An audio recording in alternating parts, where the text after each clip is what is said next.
Hey Pokemon fans, Real Mama Eagle here, also known as Key, and in this video I'll be talking about my ideal Pokemon team in Generation 2. The opinions in this video are my own based off Pokemon I enjoy using. Keep in mind there's no competitive strategy involved, just Pokemon I enjoy and Pokemon I think fit together. I also want to clarify that I will not be using legendary Pokemon in this series, just to show the fun of all the Pokemon you encounter before then. Before we get into this video, don't forget to like and subscribe and let me know in the comments below what your ideal Generation 2 is, whether you're playing Gold, Silver, Crystal, Heart Gold, or Soul Silver. Now let's get started.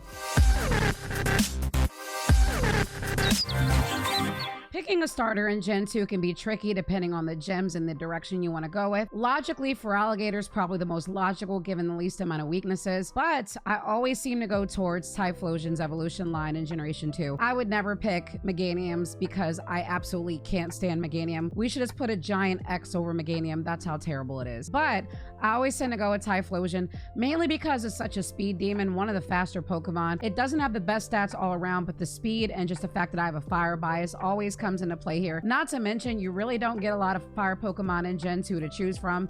That also does factor into it. But again, being able to learn those fire moves, you can even teach it Thunder Punch for a little bit more versatility. Can also learn a good amount of HMs to help you on your journey. And the fact that it's so freaking cute is just something I can never resist, whether I'm playing Gold, Silver, Crystal, Heart Gold, or Soul Silver. Generation 2 was cool because it really put an emphasis on breeding and Pokemon eggs, but one egg is given to you at the beginning, and that is the Togepi egg. I was so excited as a kid getting that egg because I had seen Togepi in the anime and always wanted one for myself, and I had the chance to have one finally. But although Togekiss is the better part of the evolution, Togekiss didn't exist in Gen 2. I do like Togetic a lot, not to mention it was one of those Pokemon that you could teach Fly, in addition to it having versatile moves as a normal type Pokemon. But it was one less HM you had to give out to someone else in a Pokemon in your party that was pretty reliable. Now you had to watch out for the weaknesses because it could get exposed in certain battle situations, but if you were careful and strategic and got lucky enough with Metronome from time to time, it's a very exciting Pokemon to have and a Pokemon that I generally always use. The coolest thing about the Ampharos evolution line is the fact that you can catch a Mareep very early in the game. After you get your first badge from Faulkner, you can literally just go south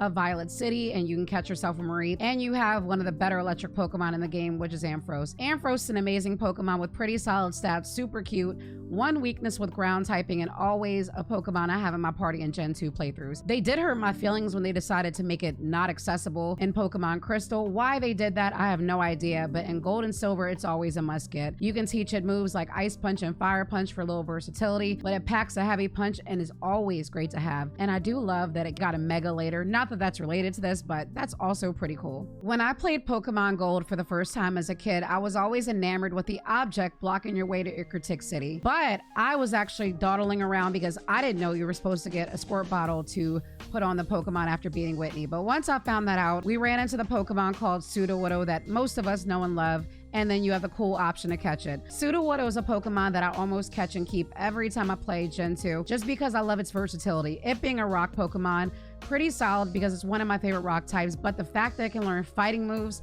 it can also learn Thunder Punch and Fire Punch, makes it very versatile and a very cool Pokemon to have in your party. Like Generation 1, Generation 2 is awesome because you are given an Eevee. Thanks, Bill. Bill gives you an Eevee after you visit him in Ickertick City and go back to Goldenrod, which is pretty cool because there were 2 new evolutions and that was the game's way of saying, here, go get one. But I always had a trick with Bill's Eevee. I never took the one he gave you because it was about level 20, and it's really hard to get high happiness with an Eevee that high up. So I always went south of Goldenrod, caught a Ditto, took that Eevee, breeded them, got an egg, and then made that baby Eevee into an Umbreon. I rarely did Espeon unless I forced myself to stop using Umbreon, but Umbreon is a must in almost every playthrough of Generation 2. With that good learn set, the versatility, not to mention the speed, the defense, and just overall awesomeness of Umbreon, I can't help but to use it. And it was nice to finally have an answer to Psychic Pokemon and Ghost Pokemon, so getting an Umbreon was almost like vindication for Gen 1 in some weird way. Now, Gen 2 had some great water Pokemon, but they also had a limited amount of dragon Pokemon because Dragonite was still the main dragon evolution line at this point. But if you were lucky enough to have a friend and a dragon scale, which you could find late in the game,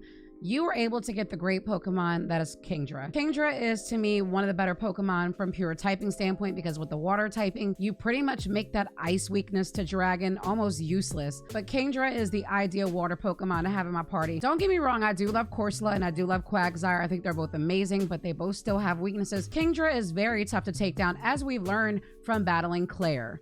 But it's a Pokemon that's almost a must, despite the really annoying way to access and how late in the game you can get it. To repeat, my ideal party in Generation 2 is Typhlosion, Umbreon, Ampharos, Sudowoodo, Togetic, and Kingdra. Let me know in the comments what Pokemon you would take out or keep, and let me know what your ideal party in Generation 2 is as well. Don't forget to like and subscribe and ding that bell so you know when videos are up.